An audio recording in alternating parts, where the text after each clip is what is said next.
الا یا ایها الساقی ادر کأسا و ناولها. که عشق آسان نمود اول ولی افتاد مشکلها. به بوی نافه ای کآخر صبا زان طره بگشاید، ز تاب جعد مشکینش چه خون افتاد در دلها.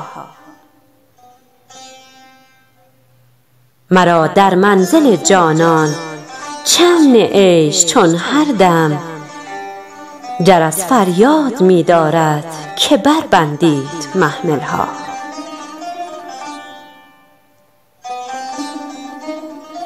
به می سجاده رنگین کن گرت پیر مغان گوید، که سالک بی خبر نبود ز راه و رسم منزلها.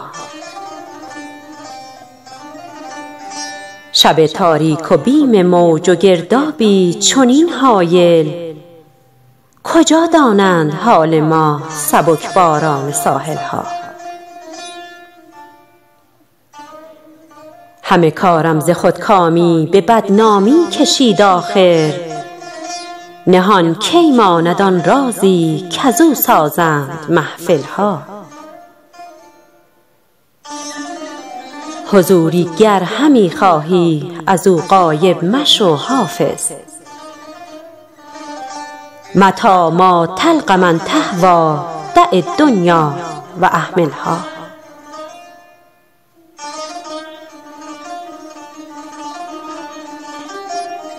غزل حافظ شماره 1، دکلمه مریم بختیاری.